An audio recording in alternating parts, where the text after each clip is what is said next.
All right, and here we are.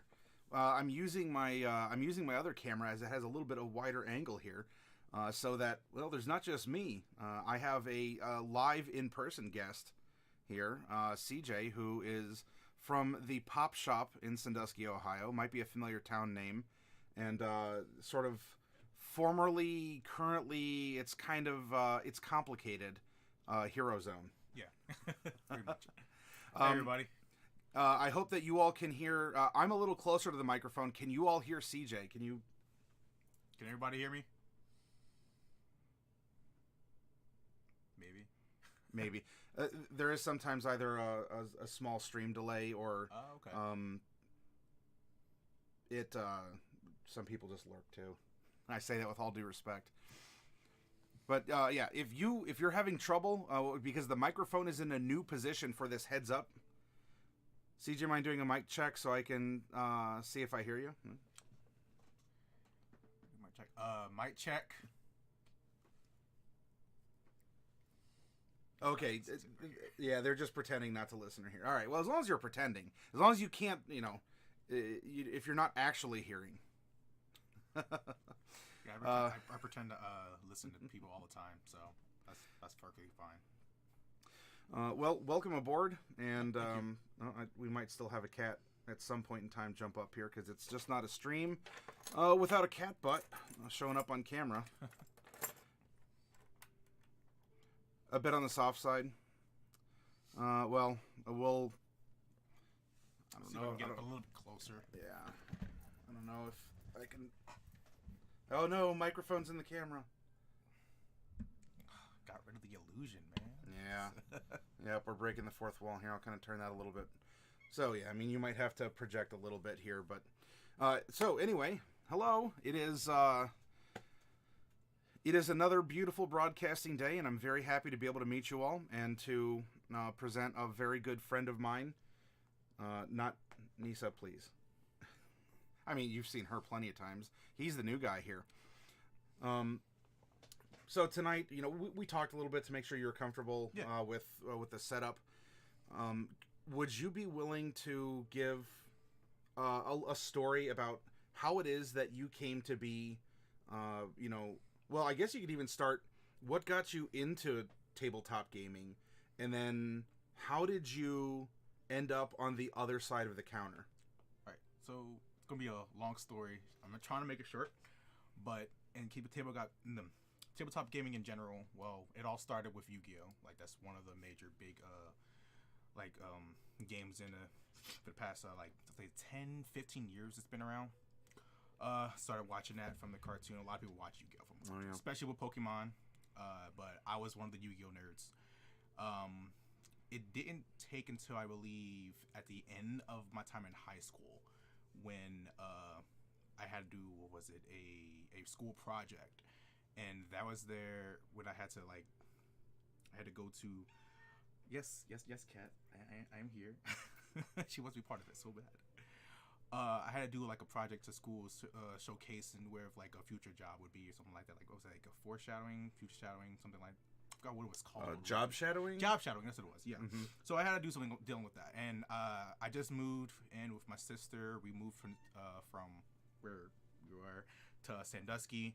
And I had almost no place to do this to, but my other sister, who was working with Matt's lovely wife Amy at the time, at least she still is working with her now.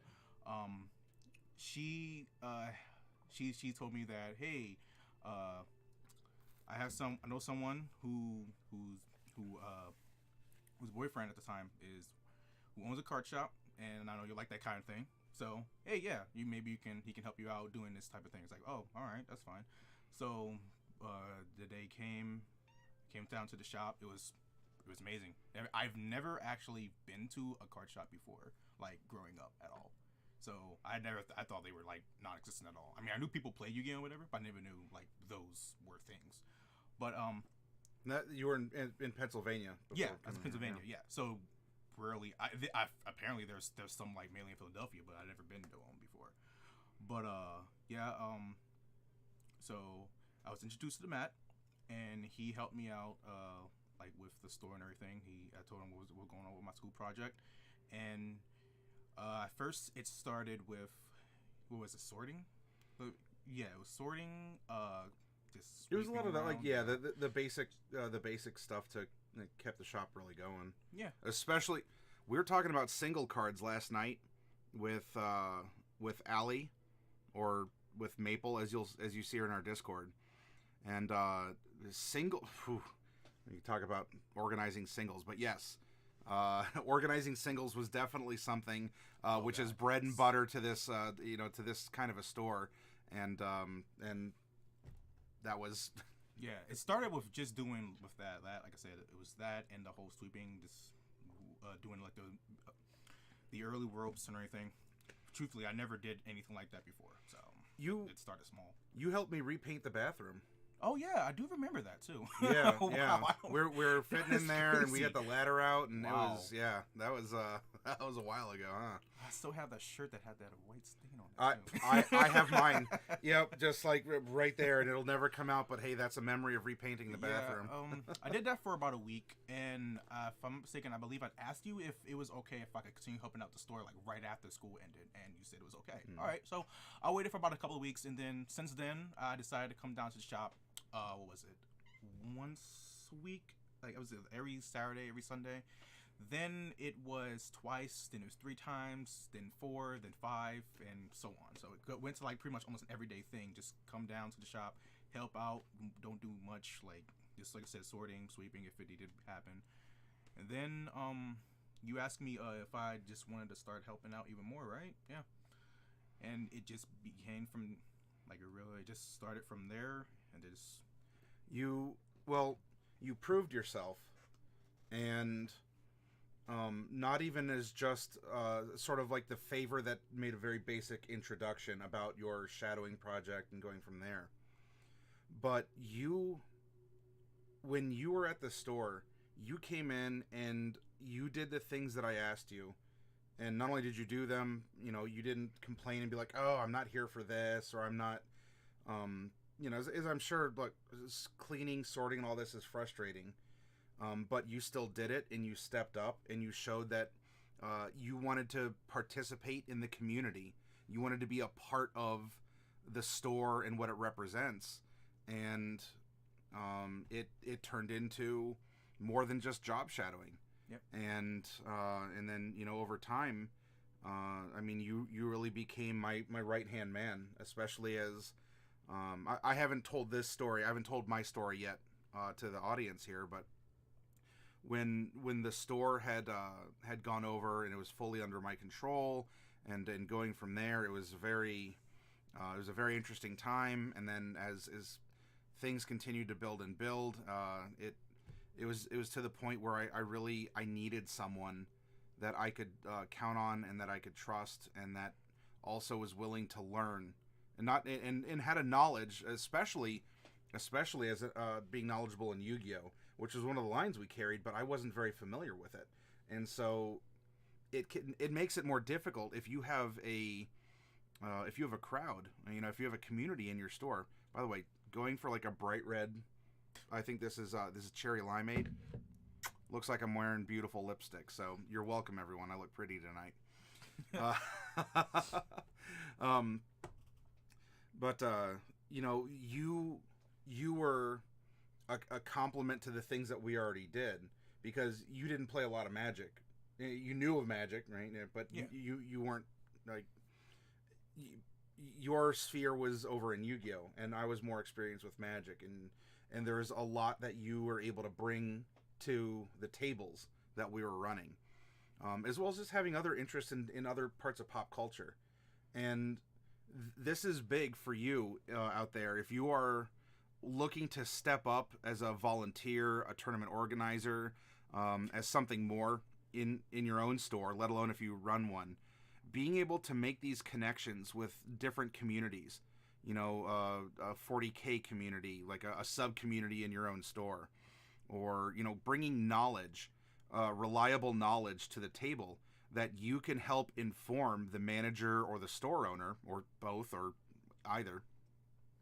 That makes you it gets store karma, to you, which is a concept that I introduced sort of in our after talk last night. And you were definitely, CJ, you were building store karma in spades. And I very much, what started as just sort of like a random, it's like a favor. Like, hey, you want to do job shadowing? Yeah. I'm all about that. And you see the path that one can take there. Daly says I look very pretty tonight. Well, thank you, Daly. And as for the rumor, we'll see. Trademark, because distributors are distributors. I'm trying to keep it PG. And yeah, thank you. And we have done many a face palm about Wizards.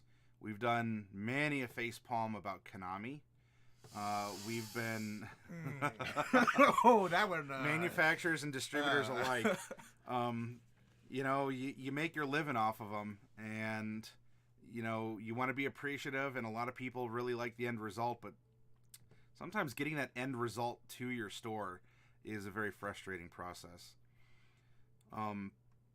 So now, you are firmly ensconced when the store moved from our downtown location to our new one out on the main commercial corridor.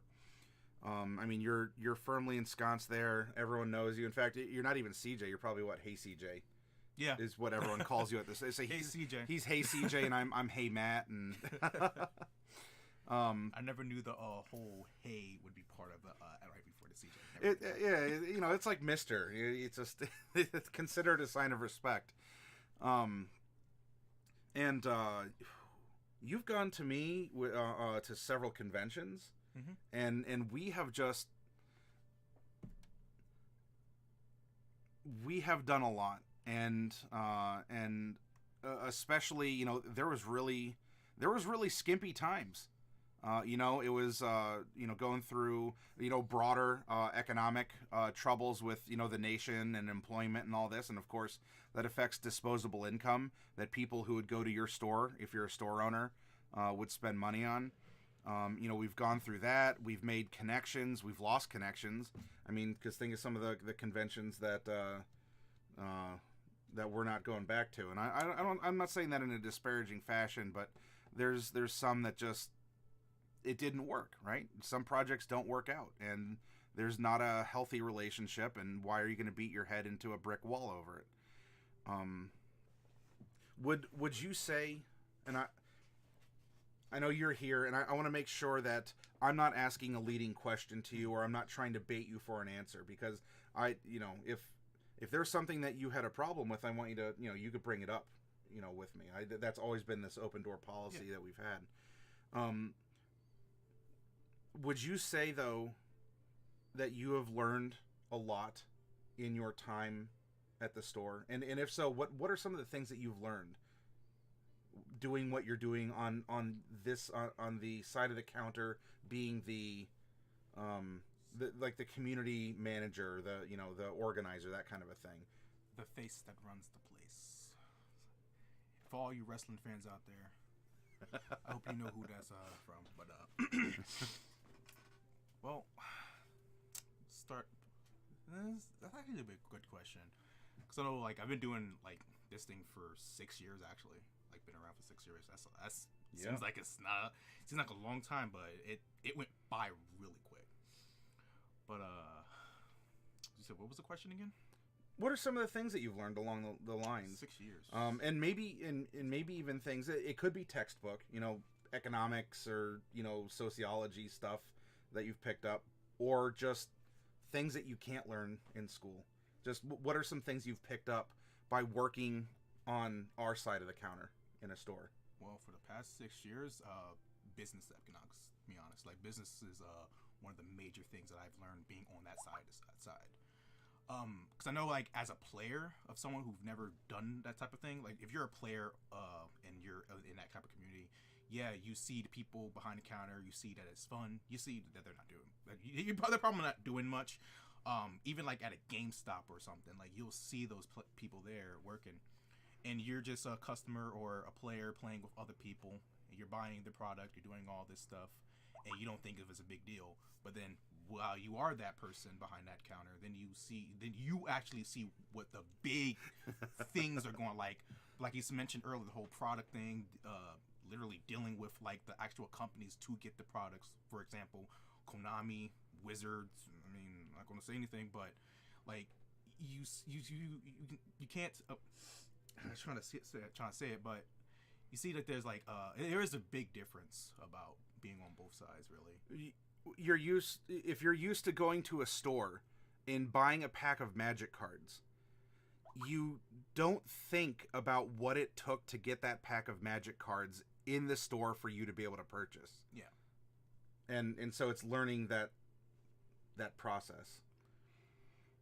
Is there something then, not just fully academic, what would be maybe like a social lesson, or what would be something that you couldn't learn in a formal class? Maybe, I'm not sure. Like, it's probably like second nature for me, to be honest. But I think it's like patience. Patience. Patience Completely legitimate. You gotta have for that. Like, it's just weird to explain it too, because it feels like it's here, it's there, and it's like you want to get it done, you want to get it over with, but you gotta take your time with everything that's going around, and not just tasks. Yeah, people. Yeah, patience with people. That's something else too, because it does look like back to what I mentioned, like you see the person in there, they're probably having fun, they're behind the counter doing all this stuff, they can do all this stuff and you can't. It's not all fun and games either. Like you said, back to that is patience with people and other things too. Including me, by the way. I'm not saying hopefully I'm patient, but he's had to be patient with me. I wish that I could say that I've been a perfect angelic boss, or a mentor who is infinitely wise and has answers to all questions, like, some wonderful kung fu master. I don't have the eyebrows for that. You gotta have like the waterfall eyebrows kind of come off the side. I'm actually happy you said that, because that's something that I didn't think of in terms of, I'm not going to ask you a question that I myself couldn't answer or wouldn't, and that's a huge part of this business, is to be patient with people, or especially. I mean, you've had to quell arguments between fully functional adults over children's card games. Oh. I mean, I'll invoke the meme from from Little Karibo's Yu-Gi-Oh! Abridged here, and it's true. You know what, we love the girls and guys who stop into the store, and sometimes things happen. We talked about it a little bit last night with Allie. But when people look up to you because you have like a foot and a half of glass that separates you from one side of the counter to the other, you are, whether you want it or not, you are a de facto leader in that community.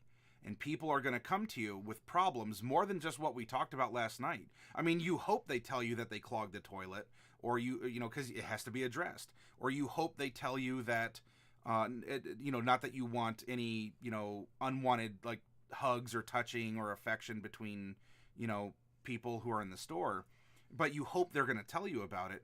But they also come to you about, if you have a story or a topic, like what's something that perhaps a viewer out there wouldn't suspect, and of course you can change names to protect the innocent or the guilty. But what is a story about something that your position in the... Oh, yeah. Well, there we go. I have to be on stream, and I'm sure everyone's going to get to see her butt at some point in time, so it'll be official stream. What is something that you have had to address that really wasn't business related or had to deal with business concepts, but you were brought into it, or it was thrust upon you, or you felt that you had to step up and take care of something that I mean, wouldn't come from reading an economics book, or it wouldn't come from taking a business class, because this is life. Yeah, there's a bunch of stuff that actually happened going like that. I mean, something. I'm not going to say. I'm not going to say names or anything, or because. Oh. I mean, you could just go like, oh, Charlie. I don't know if we have like a regular name Charlie. So you're like, oh, so there's Charlie and Teresa, or something. I don't think we have a regular name Teresa. And if we do, we're not talking about you. If you find this. But I mean, if you want to change names like that, or just broadly, I mean, I can prompt a couple things, but really, I'd like to know what stands out at you. I would say like one thing is like not trying to like trying to like escort people out of the establishment, stuff like that. Like that's something that's really difficult. To have to kick someone out of the store. Yeah, especially if people are arguing with each other. Like that is kind of difficult. Especially also when you know both people and they tend to actually make a big fuss out of nothing. Again, children's card game. Card game. Yep. When that happens, you actually don't know. You think, okay, what should you do? Just let it blow over. But then it gets worse, and then it's like, there's no one else here. Guess I gotta step in and do something about it. And it's gonna either end in two ways. They're gonna calm down, stop acting like children, or one of them is going to just walk out. And apparently that actually happened one time. It did happen over a Yu-Gi-Oh tournament one time. It's like, I can't think, like 4 years ago. It literally was ancient history. 4 years ago. 4 years ago. It was literally about a time ruling, and before Yu-Gi-Oh got crazy with their whole time rulings, but it was about time ruling because one dude was slow playing, and then the other one was taking his turns really fast. And at the end of the tournament, whatever, it was still round 1 too. And the guys in one who's running the tournament, he was like final turns, and then the turns were still taking too slow. And then it turned out to be a tie, and then one player, he was like, oh, well, I took damage to him and whatever, I should be still winning. And then, again, I had to step into everything about it and, like, see what was going on. And, well, apparently the game ended, they stopped playing, and then the one dude that was actually more complaining about the total time rule, he pretty much left. Because it kind of wasn't fair for him and how he lost or whatever because of time, but... It's one of those examples that happens. But. And you got to make those decisions. And they're both your friends. Yeah. In that case. And here, you have to come up to two people who, value as friends. But, of course, you have to separate. You have to separate business and friendship or the like. And make those hard calls. And sometimes, I'll say this. You could admit it, too, if you want. Sometimes you don't make the right call. But you have to assert a judgment in a situation. It could be for a tournament, but if a social situation happens, you have to make a call. What do you do about this social situation? Whatever it is that comes up. Someone comes up and says, oh, so-and-so, I thought I saw so-and-so stealing. And you're like, what, so-and-so? But he's been coming to the store for, forever. I appreciate you saying that, but, and then of course, you got to go talk to your friend so-and-so, and you realize that so-and-so stole Pokemon cards.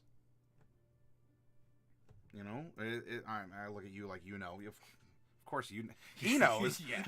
Do you know? Yeah.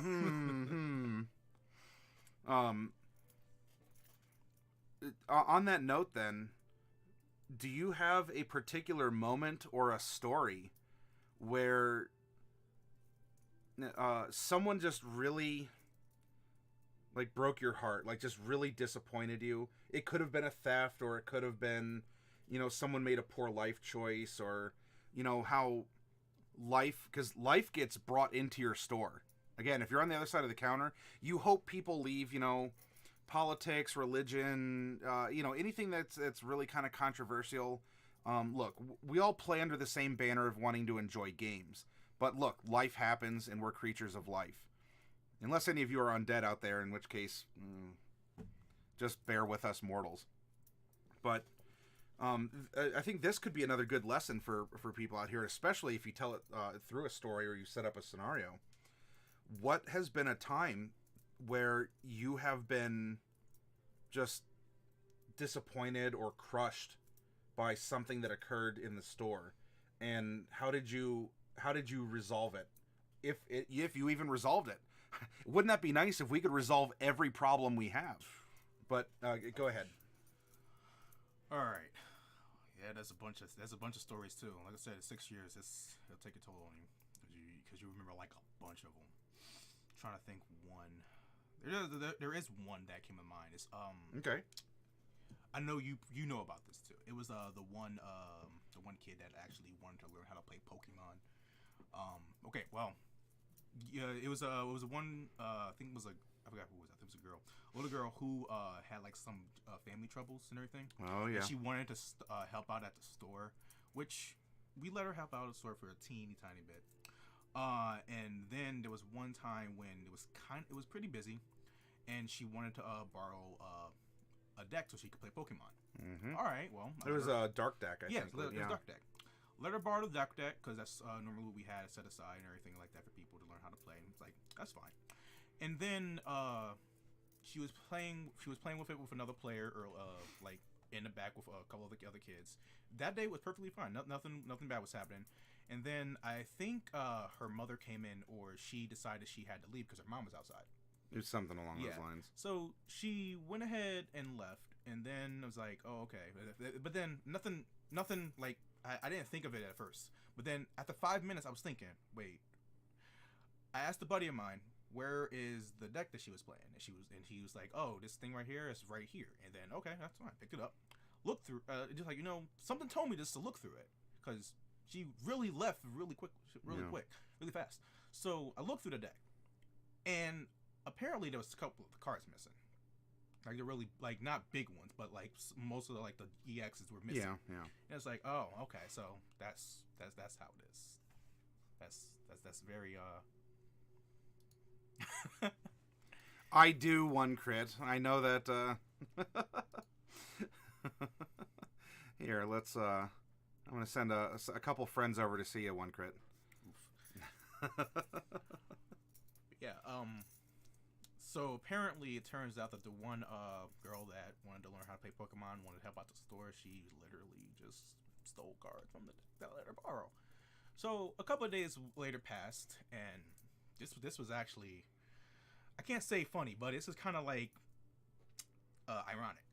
Now, she come by, and again, I told you about it, and then you had someone else come on with that you were friends with to help out with this whole situation.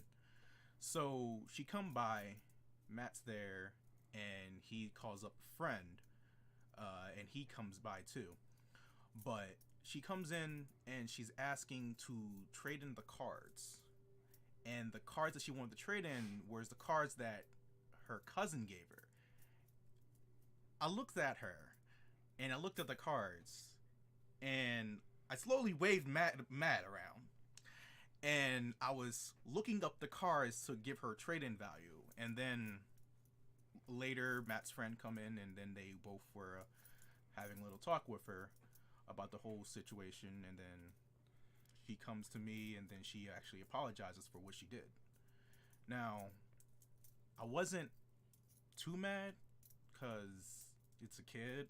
I know kids do that. Yeah, she was. But at the same time, it's like maybe 10 at the most. Yeah. She might have been like 8 to 10 or something like that. But at the time, it's like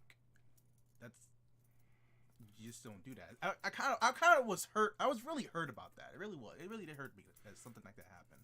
That's someone you said that, hey, I want to help out, or I want to learn how to do this, and then you help them out, and then and truthfully, this is not the first time something like that happened, but this is like a store thing. There was that father and son team that came in and stole. Warhammer figures was someone else. They went around behind the counter and stole Yu-Gi-Oh cards. Oh yeah, I remember by trying to do a distraction technique. Mm-hmm. And this is why, by the way, if you have a store, I'm poking you right here. Boop boop boop. I don't know if you can see that in 3D. You get like a dozen cameras for your little store. Mm-hmm. They're cheap now. I mean, you can get like HD cameras with night vision. Spend the $500-$600 if that's what it costs, and get a lot of security camera stores, because unfortunately it'll break your heart a lot because you actually see what goes on, but it'll help you out. But you know, with her, I do, you know, when you're talking about it, and this is why understanding the circumstances of a person is important as well. I don't think she had the best home life. It sounded like it was, I don't know if she was facing abuse at home of one form or another, but I think there was some kind of neglect, and I don't think her parents were teaching her the right things to do. And it's, you know, because especially with a little kid, when they come into your store, and there's a certain way that they talk, a certain way that they carry themselves. You know, it's more like I'm an orphan surviving on the streets. You know, with the way that, you know, things are put. This is probably something else to go back. You develop an instinct working behind the counter. Oh yeah. To read people, if you're paying attention. And I mean, we in a politically correct world, you shouldn't say that you know, you have to profile people. And I would like to believe that we don't profile them in very obvious ways that you hear about in politics or news. Because look, a big, you know, 350-pound dude wearing a leather vest and tattoos walks into your store. That's easy. Like, okay, sure, you like biking, or you probably have been in here a lot before. Or you're like, wow, those are really cool tattoos, because we have a bunch of other people who have them. So it's not that, but it's more how someone carries themselves, or if they wear a puffy jacket in the middle of summer and they come into your store. Oh, that's a dead giveaway. And they hang around your Warhammer figures. That's a giveaway. Yeah, that's a dead giveaway. But for her, yeah, she didn't have a good home life, and so it was putting her in this position to either make a poor choice and steal, either because she was trying to get money for herself or her parents, or this was really all she knew. I mean, you got to understand that some of the people who are going to visit your store come from broken homes. I mean, let's not tiptoe around this. Like, we're talking that they come from places that are going to have a child protective, you know, a social worker, like, cringe if they're not already in the system. Which is also why it's wise to know your local authorities. The friend that you were talking about, CJ, it was a police officer. And now I happened to go to high school with him, and so I was friends in that regard.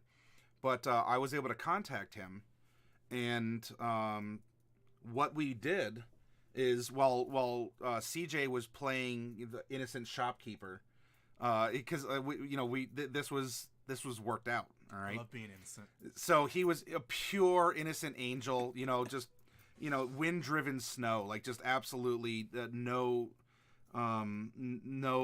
impurities amongst him. So I had a police officer come in. And he and I sat this girl down at a table in the back to offer some discretion. I mean, we're not going to take her, you know, into like a private office, because I felt it did need to be done publicly, because that would put a little bit of social pressure on her as well. Not enough to shine a spotlight on her and, you know, like have it be like a Chunk from the Goonies being interrogated by the Fratelli gang. You know, we weren't going to threaten to put her hand in a blender or something. Hey, DMs, welcome. One crit, coworker, manager. So coworker +1. But we ended up playing good cop, bad cop. And I mean, as bad as the cop got, he said, "Well, you know, girl, you know, we'll Tiffany or something. We'll call her Tiffany. You know, Tiffany, when people steal and it gets reported, I have to take them to the juvenile detention home. And it's really going to be up to the store owner here." And of course, you know, he goes, you know, he points to me here. It's going to be up to the store owner if he is going to file a report or not, because you seem like a good kid, and I don't want to have to bring you down to the juvenile detention center, but I will. You know, so he was being stern, but he was providing that outlet. And then he looks at me, and I say, "Well, that's an option, but hold on. You gotta play into it and up to it. And then you look at, in this case, we looked at the girl who stole from us, and I said, just tell me what's going on. And why did you do this? Are you sorry? There's a couple basic questions. And I did it in a way that I wanted her not just to confess or to say something like, I'm sorry. I'm sure she was. She cried. She's there, but you have to keep a stern face. And I did so that she could say it out loud in order to reinforce in her what she did wrong, and not just that she's sorry, but why are you sorry? And how will you make up for it? And on top of that, we did it in front of the police officer, so everything was, it seemed like, he was like, oh, okay, she does seem sorry, kind of a back and forth, right? And then it came down to the decision where he said, look, I got to get going. Do you need me to take her down to jail or not? And I looked at him and her, and I said, you know what? I believe her. I believe she's sorry, and I think that she's going to do the right thing from now on. And we handled this in a way of kind of exposition. I mean, look, this technique wouldn't have worked with a 17-year-old, right? I mean, we're dealing with like a 7-8-year-old girl here. But that was the context of the situation. And patience and insight are very crucial. And if you're going to be behind the counter of a game store, you should get to know your local policeman. If there's a policeman who either comes in as a customer, or if you know someone who works a beat regularly, get a hold of them. Talk to your local department, or even, talk to your local chief of police, because your store might be contacted by the police. Because, if you get a lot of young people hanging out there, this has happened a couple times at the store, where they'll send a police officer in, or they'll call down and say, hey, someone from the area is missing. Have you seen them? Or, and you really clench up, they were last seen at your store. You want to talk about, we have a big amusement park with roller coasters here in Sandusky called Cedar Point. You want to talk about the feeling of your stomach dropping out? Not that they were accusing us, but when you hear, that someone is missing and they were last seen at your store, what do? And so it really helps to be able to know, policemen. Talk to, if you have a county job and family service, a job and family service, because, abuse can happen. And even if I'm not saying that you have to step up in that case, but if you know a contact to report to, or to even ask questions about, so that you can be on the front lines, looking out for people, you have the ability to make that call. And on the job and family services line too, let's look at it through pure economic visors as a business. You want your people to have jobs so that they can come to you and buy your cards and miniatures and all your other stuff. Let me catch up here. We had some diadems showed up. So one crit says that's magical. Awesome reference, says Angelus. Am I? Why did the fighter bring his longsword to the ball? It was his +1. Nerd.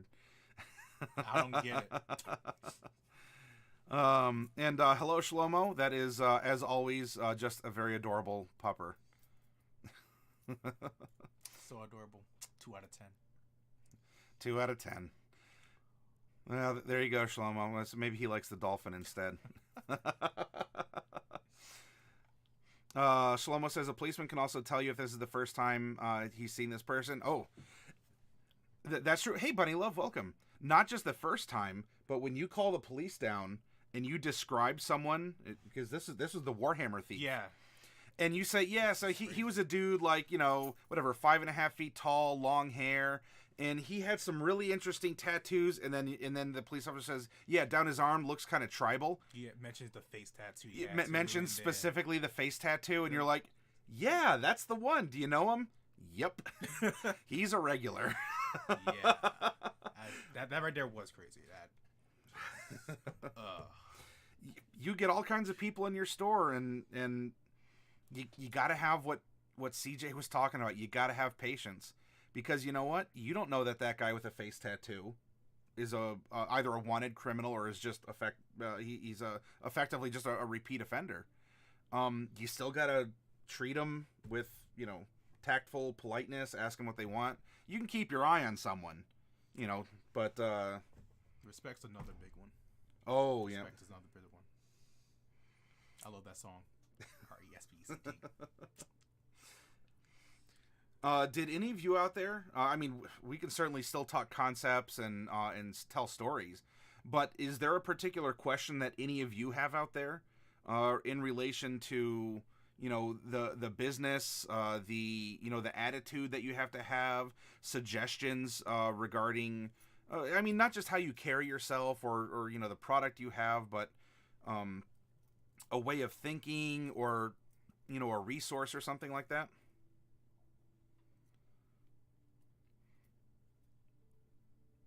Shlomo says the policeman will be like, I miss him. Wasn't at my office for weeks. Well, if they are coming up with some questions here,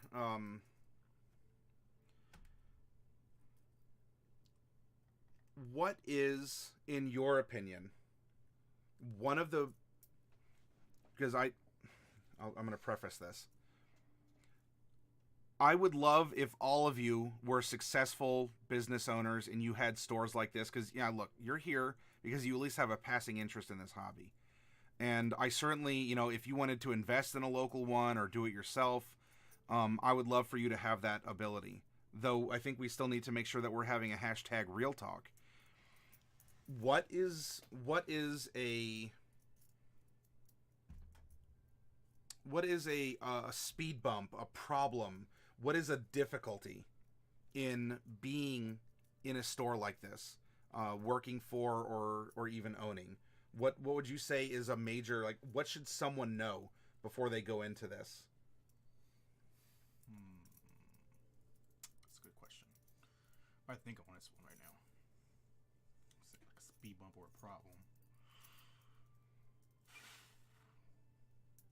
Gosh, it's like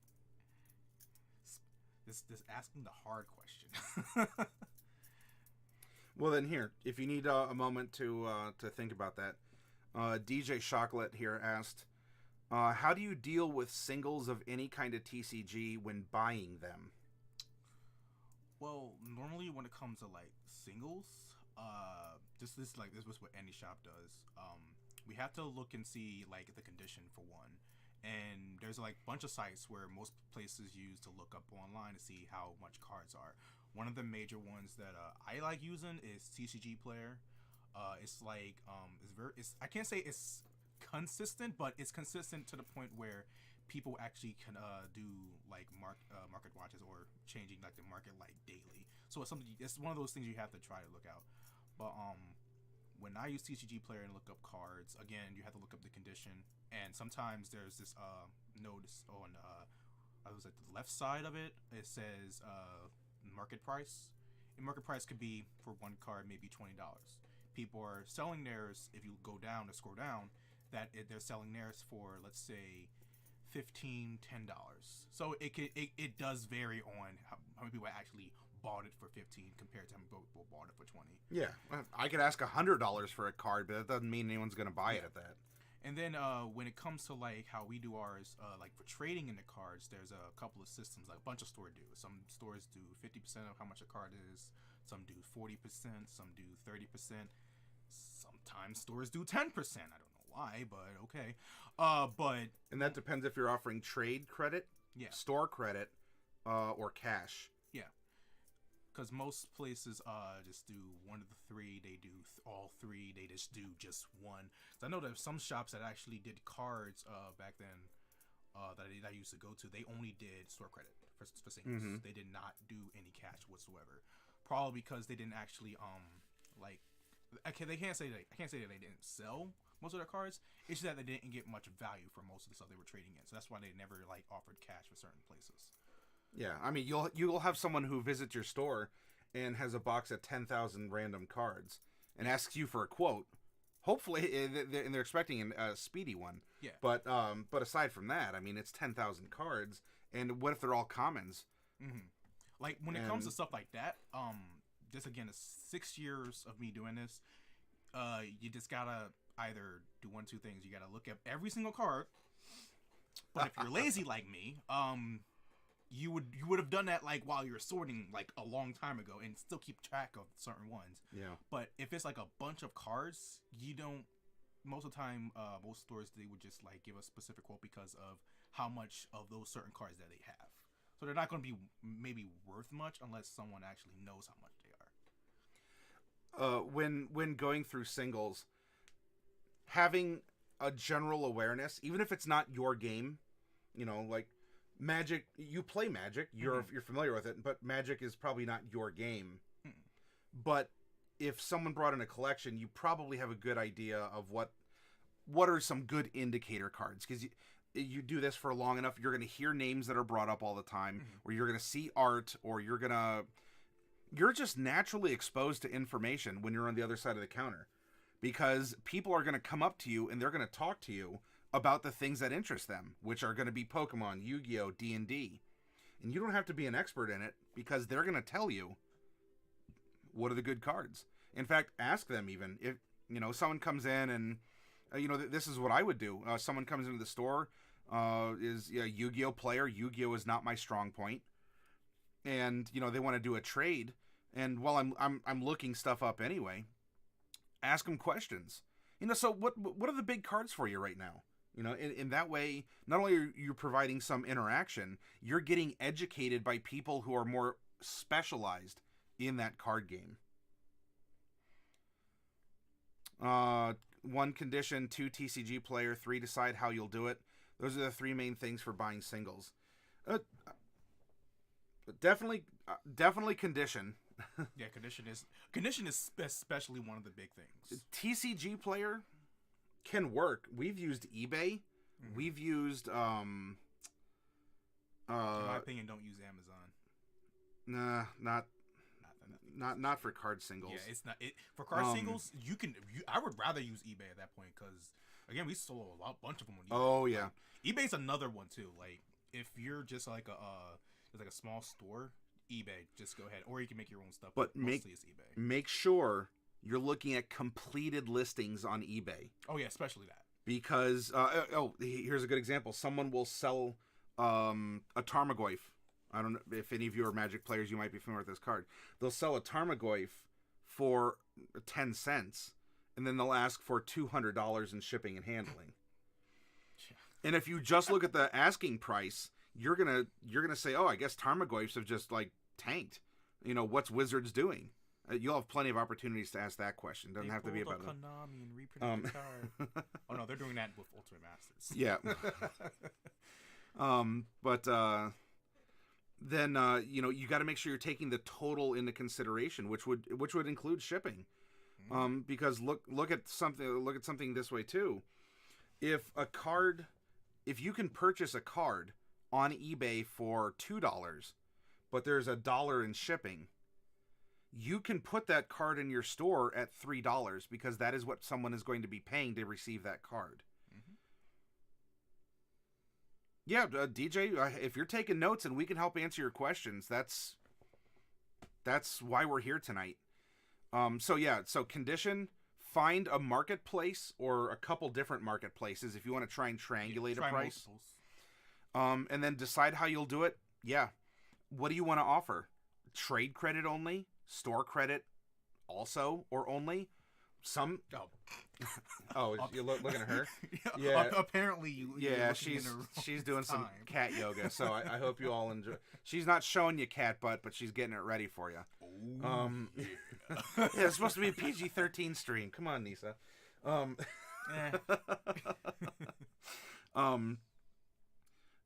There are card traders who go to Magic tournaments, and they only deal in cash. But what they'll do is, let's say that a card has a market value of $10.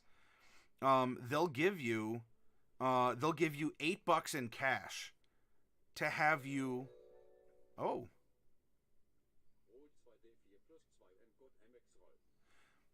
Beautiful, as always, German accent daily. You rolled 2d4 plus 2, and he got a maximum roll, so he donated $10. Well, Sweet. thank you. You can afford to eat another day off of the store. We'll thank Daly for this. But yeah, so what they'll do is, in order, they're going for a high turnover. And so it's a pure cash business. They don't give you trade credit or anything. They want trades, and they want to keep it going. Mm-hmm. And so you come up, and some of them will even have like a slip you fill out, and you say, I have these cards in this presumed condition. They'll double check the condition, and if you fill it out, they'll say, yeah, it came to $100. Here's 90. And so when they get to resell them, they'll make $10 on that trade overall. But that's what these stores do. They're in it for the long run. So $10 is a part of their their high volume market. And you have to decide, DJ, are you competing with that? Or do you want to enter that kind of a business? Because I would say that the pop shop here, and even it's Batman. it is the Batman who was here during our Halloween Comic Fest. Oh wait, look at that look at that amazing person right there next to the photo. Oh yeah, this very handsome gentleman right here. Wonder who he is. Oh, he will forever remain a mystery. But decide, who are you going to compete against? I don't think that we ever really competed against, Amazon or eBay when it came to like sealed boxes, because we did singles. I mean, we sold sealed boxes, and we even gave a bit of a like a prepaid, like a pre-order discount. If you paid it in cash or whatever, you could get a full box for a little bit off. Mm-hmm. But we would never compete with people who don't have the overhead cost of a brick and mortar store, selling out of their mom's basement and just saying, well, I'm going to buy 100 boxes and, only make $5 a box after shipping and eBay fees. And they're like, hey, yeah, I got $500. Well, congratulations. That's 1 month's electricity bill for a store, at least like the one that we had downtown. Yeah. It's so you should really decide who, not who you're going to compete against, but what do you want to do? And you could do several things. You can sell comic books and Magic singles, and maybe you never touch Yu-Gi-Oh, and you're considering Pokemon. That would be a good idea. For anyone who has played Yu-Gi-Oh or is currently playing Yu-Gi-Oh, I'm only shooting at Yu-Gi-Oh right now because I've played the game for 6 years. I enjoy playing the game, sadly, only with friends, but there is so much going on with that game competitively that I just enjoy shooting at it. So no hate on anyone who's still playing it, even if you're a casual and just continues playing like Blue Eyes and all that stuff. That's great. I love it.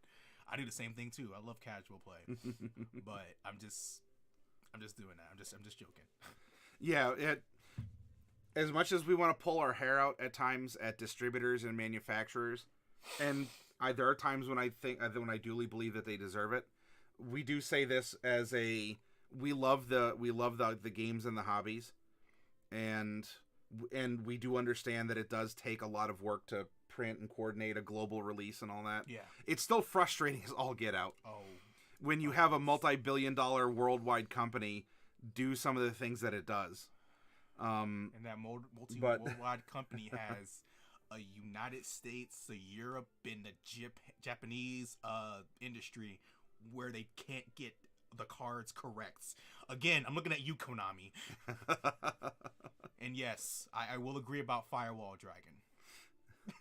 I see we have a Yu-Gi-Oh fan here. Oh, so there we go, DJ. Oh. Yeah, Firewall Dragon is ruining the game. DJ, I think you're going to find a lot of positive support. So welcome to Yu-Gi-Oh Players Anonymous, and we'll just maybe I could find some filter to like put little censored bars over our faces or something, and we'll speak with voice modulation. I always played this game for 10 years. I never would have suspected it would have been a dumpster fire or something like that. And yeah. And hey, Dark Wolf is here. Yes, Dark Wolf is a casual. In fact, In fact, It's good. I think we might even have a Dark Wolf showing up in some of these pictures here, running her D&D game. You've shown up a couple times here in the old Instagram. In fact, there's some scrub over here. Who's this guy? Pfft, whatever. Definitely, this dude is like just some kind of a D&D nerd. Look at that. All these people are just playing pretend. What is this? Wait, some D&D nerd. Hold on. Is that Homer Simpson? Nerd. Oh. All of Yu-Gi-Oh would get banned before that one Link monster. So yeah. Hey, if any of you want to talk about particular products or their metas, you're welcome to bring that up in conversation too. This is bread and butter conversation. This is shop talk also. This is literally what I talk to with a lot of people all the time. And and on Monday we have Pokemon, and I'm sure people come in and are like, "Oh my god, let me tell you about Pokemon." Yeah, and this one thing. See, for some reason in the game of Pokemon right now, because I play pretty much everything. Okay, I say everything minus D&D and some other stuff. But who plays D&D? Yeah. Just action games and everything. But oh yeah, look at that. That's a handsome guy over here. Oh, I love that blue hair. Yeah, no. And then there's that cardboard stand up right next to him. Yeah, with the brown shirt. Anyway. But yeah,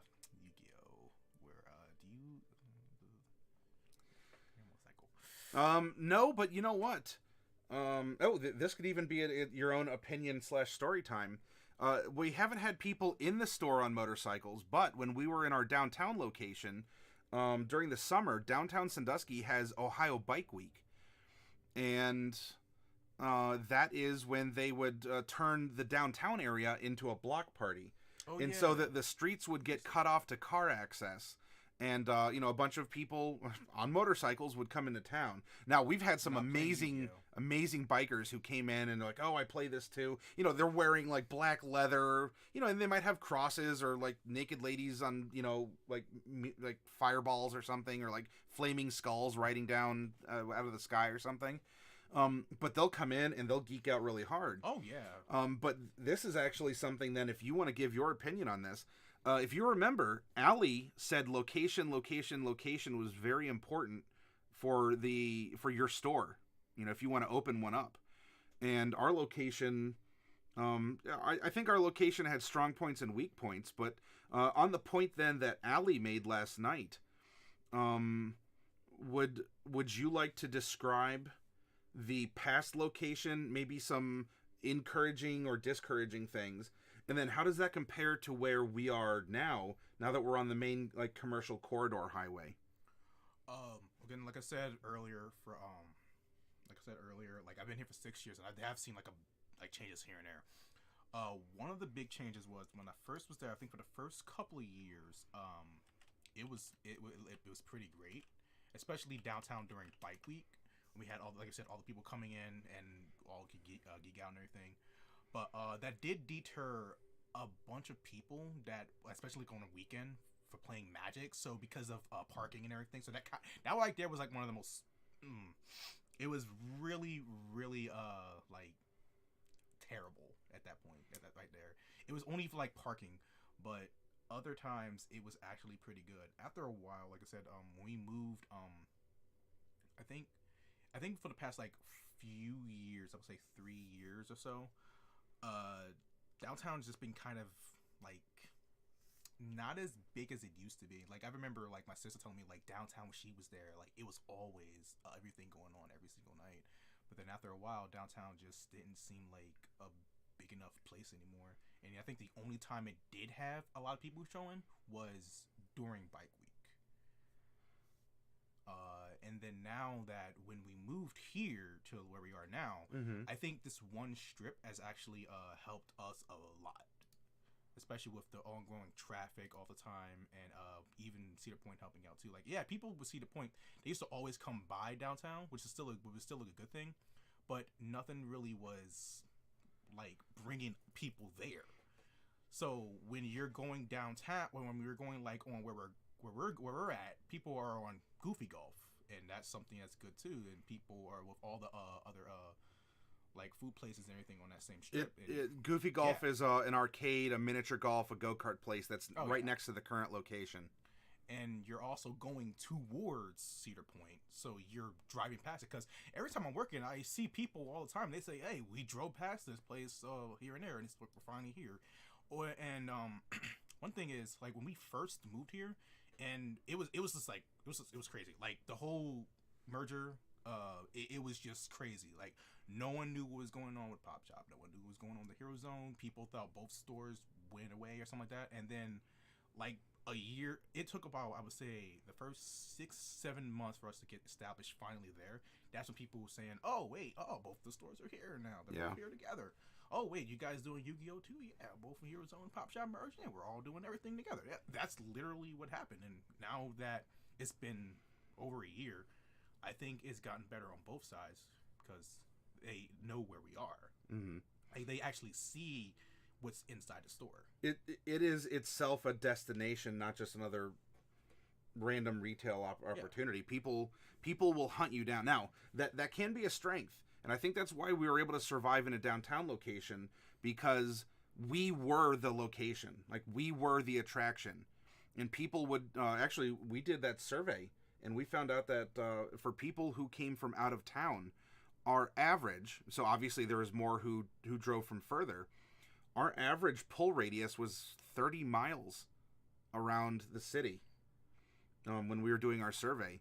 And so people were willing to drive half hour, 45 minutes, and some even further, an hour or so, in order to specifically come to our store to shop and to play in our events. Yeah. And so, DJ, if you're still taking notes, or if any of you out there are curious, do research on the location. Consider your business type again. If you just want to hit up conventions, all you need is, like a trailer, and you keep your stuff in it and you just travel to conventions, and you don't have a storefront necessarily. If you just want to do retail, find an appropriate spot. But if you want to run events and you want to be a destination location because of the events or the more rare product, or, like Walmart sells Yu-Gi-Oh! And we sell Yu-Gi-Oh! We're not competing with Walmart, especially because we have the singles support for that game. And the singles is what it can keep your business going, and it also attracts people, and it helps your organized play. But think of something like this. We have seen a lot of success on 250, Route 250, or Milan Road as it's known here in town. Hey, Delcorin, welcome.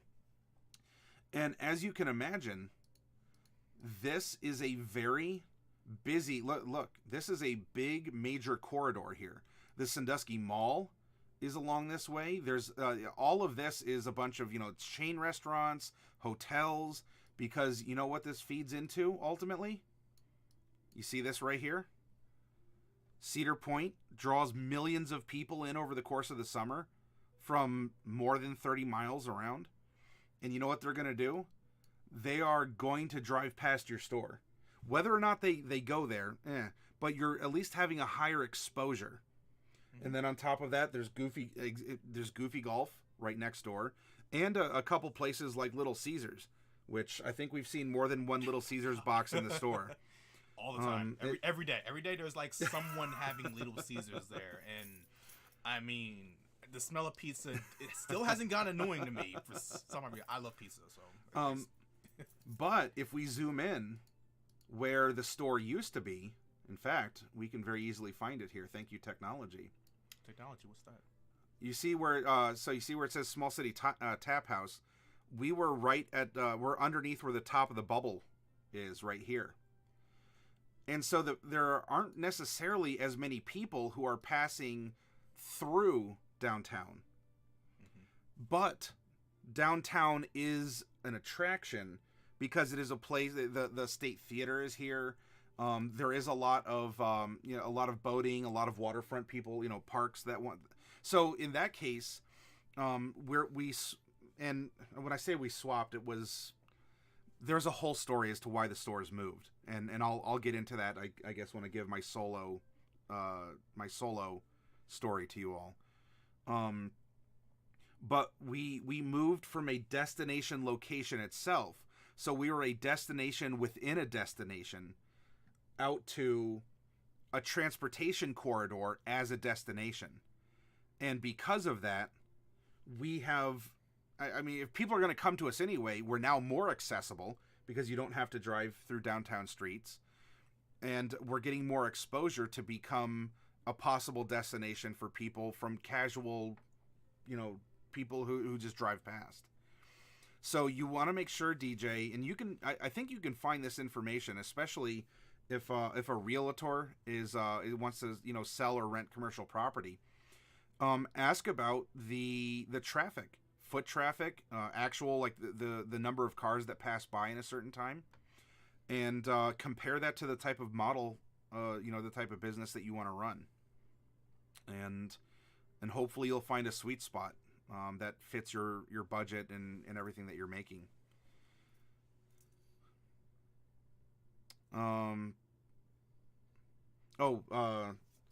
Delcorn lives in Pennsylvania also. Delcorn, you lived in or not lived. You live in a college town, and shame on me, I forget which one, but you are talking to you are talking to another former recovering Pennsylvanians, I believe. Former or recovering Pennsylvanian here. So you are with a friendly crowd, not just your western neighbors here in Ohio. West Philadelphia, born. Well, technically, I wasn't from Philadelphia. I'm actually from a small city in Pennsylvania called Chester, Pennsylvania. So, State College. I will have to look up that. So State College is cool. It's no Chester, Pennsylvania, though. Yeah. So. Delcorn's trying to step up and be the big boy here. I mean, you would win that because Chester, Pennsylvania, I will assure you, if you look it up right now on this screen, it is smaller than Sandusky. It is literally a corner of Philadelphia, and there is nothing there. So 3+ hours, from Philly. So I was literally I would say 30 minutes from it. So literally, like I said, it's like an urban, suburban area of Philadelphia. Just sort of tickling the big city there. If you ever see Welcome to Chester, Pennsylvania, either go backwards, go around, or drive. Don't even drive through. Just go backwards or around it. It's not worth it. Oh yeah, earlier DJ asked the question: was the cutout for Vanguard? Oh yeah, on the that was a promo piece we received from Bushi Road, wasn't it? Oh yeah. The cardboard standee, yeah. Yeah, we still have it. And by the way, hit up your distributors or the manufacturers for displays and standees, and make sure you put this to as good a use as you can, because it really can help liven up your store. All these memories here. If I go into the Hero Zone Facebook, go back in time, there's there's old photos, old times. I think 3 years ago I did that. I was so bored. I was like, nothing's going on today. Let me just, I've never been to the store before I came down. I looked at a bunch of older pictures, just like, wow. Mm-hmm. A lot has changed. Hey, look at that person over there playing Magic. He knows what he's doing. Oh, I'm talking to Dave. Oh yeah, Dave at the end of the table there. Yeah. Yep.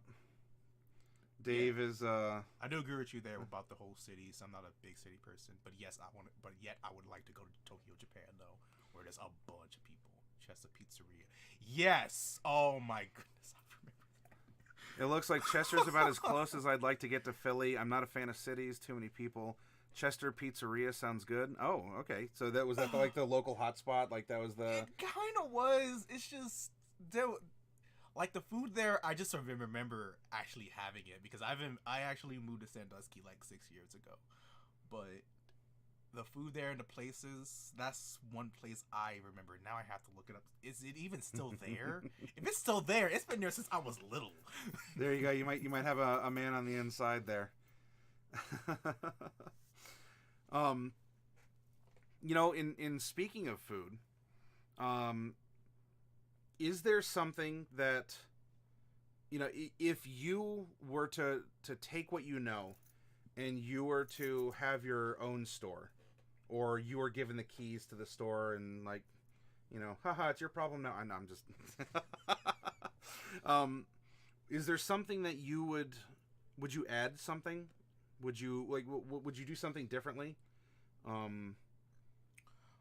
Truthfully, it just would depends on like if like for me, if I did have something like that, I would like try to run it how it normally is. But if some things would like to like, let's say if people come in and they say, hey, they don't like this, and if I get like you said, if was it a survey of people saying, yeah, I like this or I don't like this, maybe try like changing it up a bit so people can actually like enjoy themselves. Like sometimes that's a good thing, but then it just depends on if it's good for you. Like if it's doing well for you, or even if I did have it and it still does well, keep doing it. But if it doesn't, just try something new and then go after with that. Which it most of the time it works out, and then sometimes it doesn't. Force will. Well, yeah. Then using the same observations and clues that you've picked up before.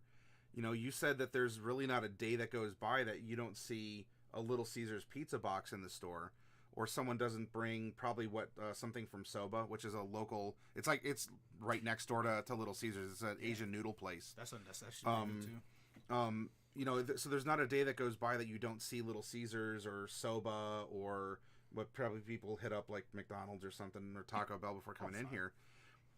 That could be your clientele, if not directly telling you, but indirectly saying, we spend so much time in your store that, you know, we want to eat or drink. And so, I mean, we offer snacks in the store, and we have even in the one downtown. And so I would highly recommend having a coffee station or snacks or drinks.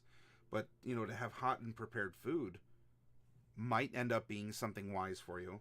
That's something that I've always kind of, thought over. And, you know, when Mr. Huntley was still alive, that's something that he would talk about too, is making some modifications to the building to have like a hood or ventilation system and be able to actually make some food on premise. Because if you have a store where people are spending on average 4 to 6 hours in your store, you could be making extra sales, and you don't even have to charge like super high prices. You don't have to, you know, charge amusement park prices. You know, like $4 for like a 16.9 ounce or something like that. Kalahari's just a bottle from Kalahari is like $4 or $5. Yeah. Or a convention like center, yeah. Convention prices. Why? No, thank you. I will drink tap water. Go to the restroom and drink tap water. Let's see. Oh, business idea: Heroes on Pizzeria, Pizza Gaming Comics.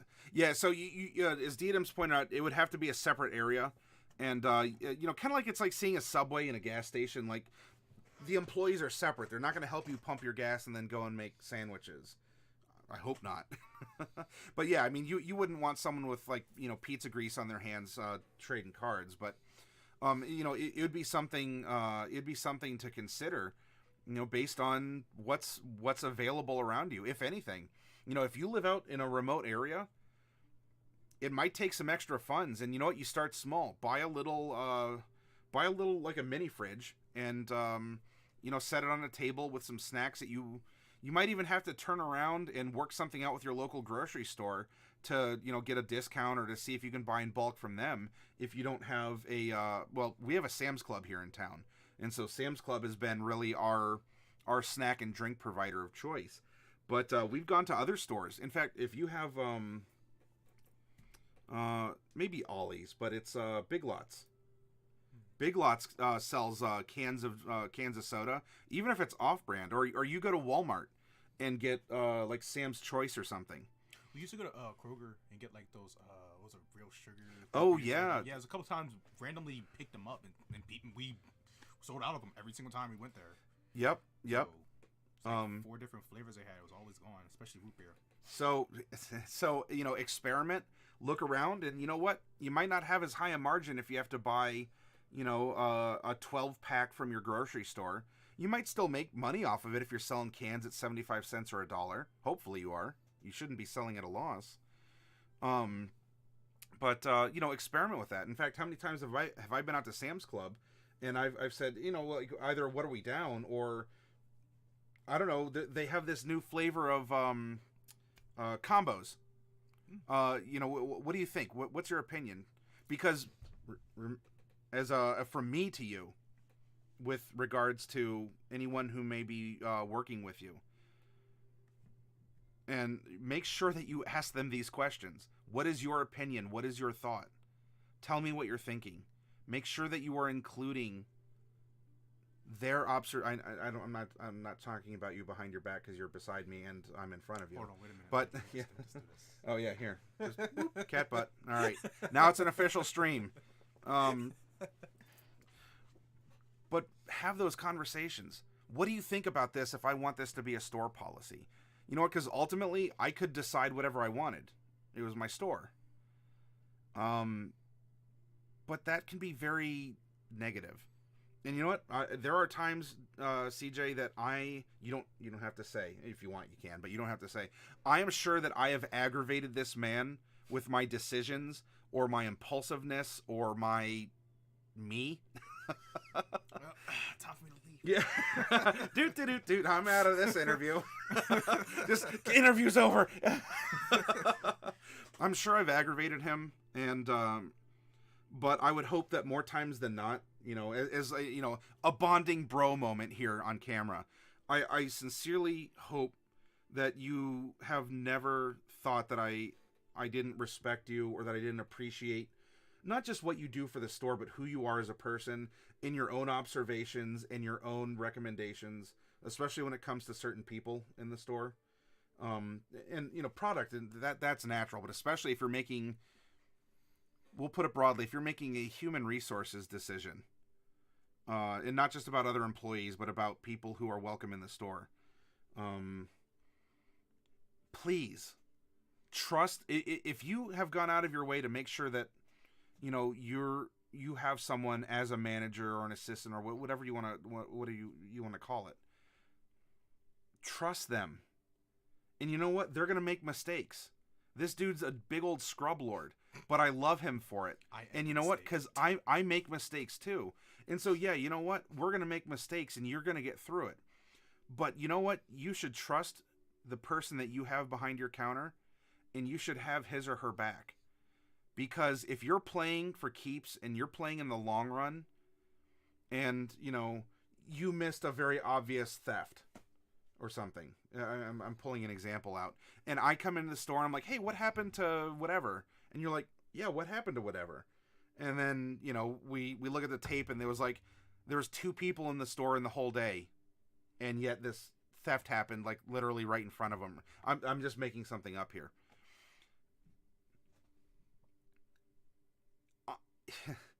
It happens. Now, I mean, obviously if this is a pattern and you're showing negligence, but if this doesn't happen and you know that the person, as a partner or a manager or whatever is on your team, just work it out. Talk through it. After New Year's, take them to BW3s and talk about what you want to do in the store for the year. Wrap up what you did last year and talk about what you want to do in the next one. Have I eaten in front of everyone? No, not yet. When I finish this up and we take our break, I'll go grab some salsa and I'll eat some chips in front of you. But at least you got some cat butt. So there you go. Secret deals made with Coke and Pepsi. Yeah, cat butt. Make it official. Coke and Pepsi. Pepsi's my favorite though. Shout out to 2. Will Maddie eat with CJ as well or no? Well, that maybe. Depends if you wanted to go home or if you like salsa, or we have some pasta in the fridge if you want some too. Yeah, we 2 guys talking shop and eating in front of the camera. This is now a mukbang. This is now a mukbang. I'm gonna have to recategorize us. Hey Corrida, welcome. There's no chance at all if I was working that 1 pack of combos would disappear per Clearly, no. So we'll have to make sure we get the one that you don't like. So instead of the pizza, it's just like the regular cheddar ones, which aren't as good in my opinion. Diadems had someone come into the building I worked at and hide and stole a bunch of computer stuff. Is this very recent, Diadems, or a Red Baron? I wish this man made pizza. Man, I can't cook. I have a roommate that actually can cook because he went to cooking school, and he's told me, hey, if I want him to fix food, just buy it from him. It's like, oh, okay. But I just buy my own stuff. So it's like, Hey, Pouty, I totally forgot about you. Did you say something above? I don't see your name in the chat here. But you know what? If you did say hi or something, Pouty, and we missed it, then I'm sorry and welcome back. Spyro 2 has been 100%ed. Oh, I actually want to get that. Like the new Spyro game. So Tuesday night, before the game, she 120%ed the first game, and she said that I have to resist getting into the next one because then she would have missed our Tuesday RP session. Oh, okay. But that's our Wednesday DM. Oh, hi. So I'm sure you've seen CJ around. I mean, if you haven't, then that's fine. Then I mean, that's fine too. No one sees me, especially when I go to the shop. It's like, oh, hey, Lizzie's here. Oh, hey, Dave. Oh, CJ. yeah. You know, it's that guy. You know. Oh, hey, Kelsey. Hey, Dave. Oh, hi, CJ. Hey, Lizzie, and this is a CJ guy. You know, well, I guess whatever. Let's go home. I mean, look, it's the morning shift, and you know, it's.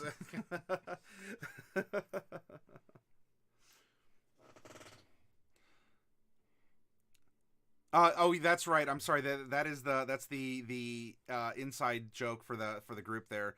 Madame DM Sir. Yes, that is correct. In fact, you showed up a couple times here on our Instagram. I don't know if anyone caught you, but as we're scrolling through, we're having some nice Tales from the Tabletop through show. Yeah, this was I think this was the time when Pop was on, like, further up on 250. Like, when they were up there, I've only been there, I think, I would say 4 times. No, this is the. This must have been a very early after the move. Yeah, like I've only been there, I think, in total before, what was it? When I was on Perkins, I think it was been like 2 or 3 times on Perkins and exactly 3 times. Yeah, well, there it is. That area. Yeah. The new store was built into what used to be a 24-hour gym. Yeah. It's a big space too. In fact, when we were getting things ready to move in, there was still gym equipment left inside from the people who were evicted or asked to leave or whatever. And this led to many a joke. In fact, we even kind of touched on this. we even touched on this last night with Allie when I said, you know, have you ever had to do something that might be kind of awkward? You know, you have to go up to a functional human being, you know, and say, excuse me, you really need to wear deodorant or shower or something. We have nerds don't use that. Still technically have 2 showers in our game store. Technically 1, but yeah. It's technically still 2, but yeah, we technically do have 2. You'll never know it by you'll never know that we have 2 showers, but there are 2 showers in that facility. And you know what? If worse comes to worse, there's that little like janitor, like drain, like floor sink drain area. I've never used that though. It's like he's saying that's there. So if we really needed to, we could just like pull someone in the back closet and like, you know, close it and just like, you know, dump a bunch of chemicals on them and turn them into a Batman villain or something. But you know, so there's this whole back area. The Red Baron beside me, this is CJ. So CJ Corrida Hayato. Hello. And I do like wearing red too. So yep, red's his favorite color. And you know, you'd think that this guy would play Pokemon Go and be on Team Valor with his very best friend, but it's Hayato.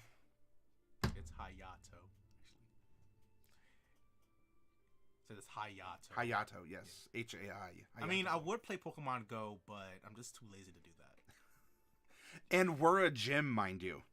The store is a gym. Yeah, this man sits in a Pokemon Go gym hours a day in the morning shift of a game store.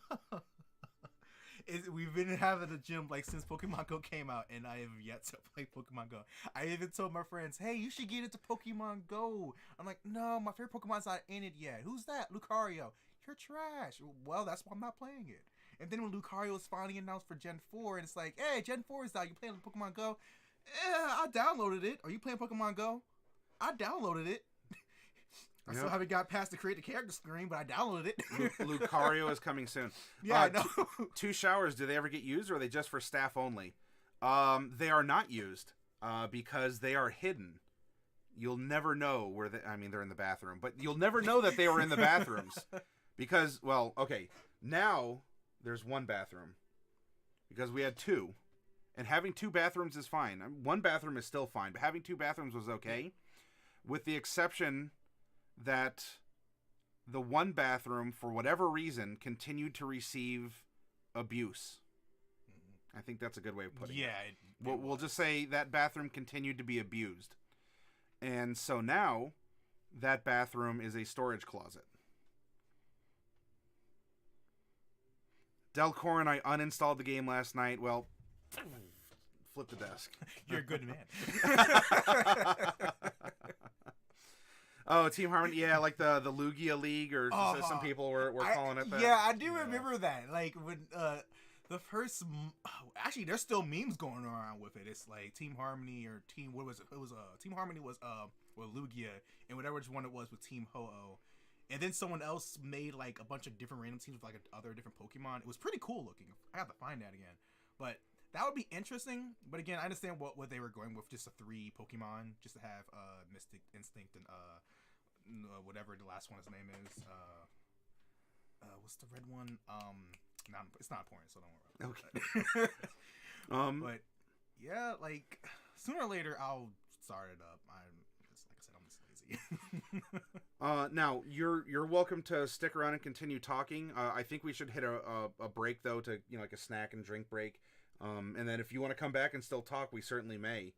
But before we at least go on break, whether or not you have to leave or whatnot, I want to ask you: are you willing? Oh, here's your other cat. There he is. All right.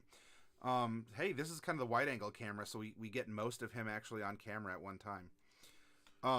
Look at me, humans. What is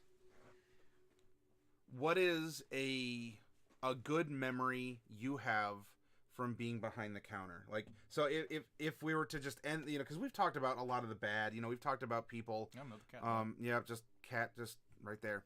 We talked about people, shoplifting, or, we've talked about, a lot of, pressures with distributors and manufacturers. But, what is if we were to end this on a high note, what would it be? Like, what is a solid memory you have that it warms your heart, or it, if you're having a bad day, you fall back on it, or if you're like, man, what am I doing?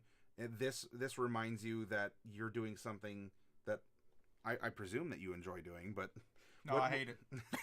2 out of 10. Never coming back. Worst job ever. Why would someone not want to work in a place like that? I don't know. But anyway, like you said, like the best memory, truthfully, like this is like the easiest answer.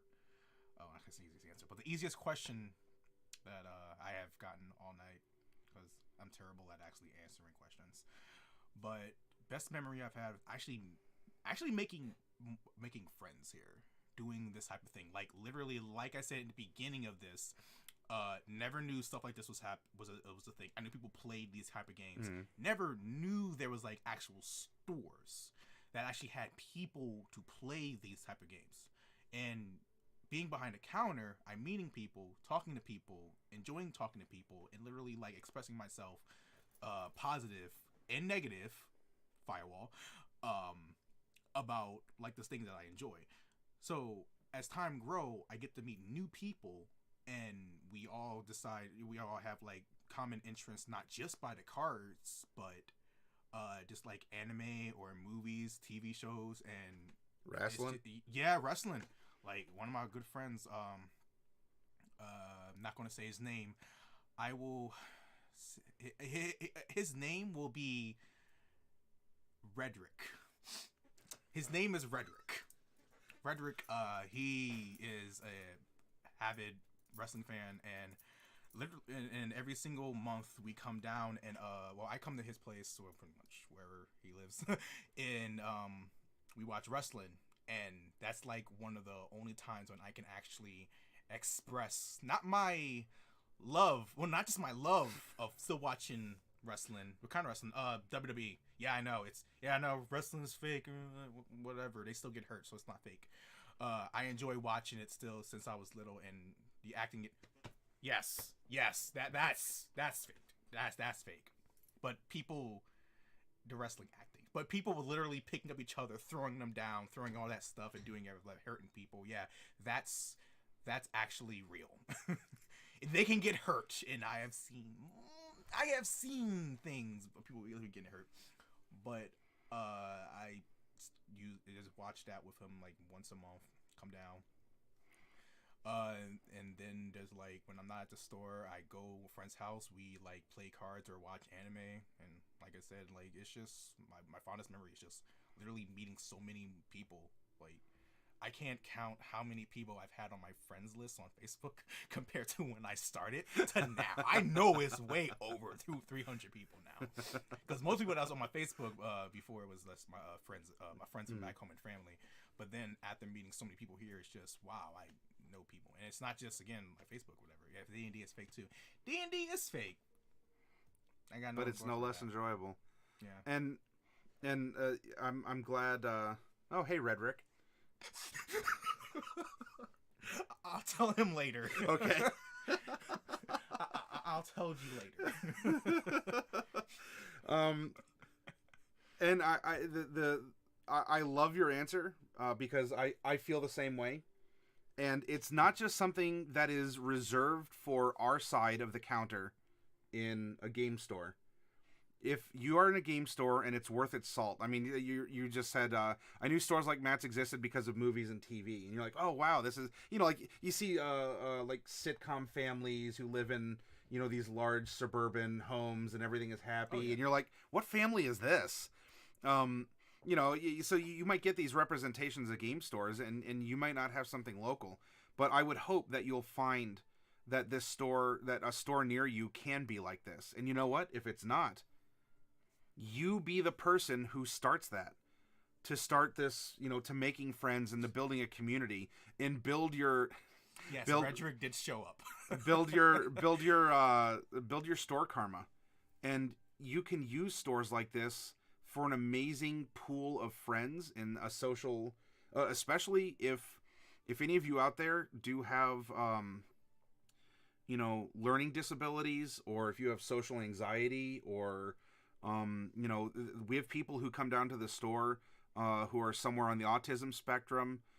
There's all kinds of people, and we're not just going with obvious like identifiers, like male, female, or whatever your melanin content in your skin or whatever, or anything like that.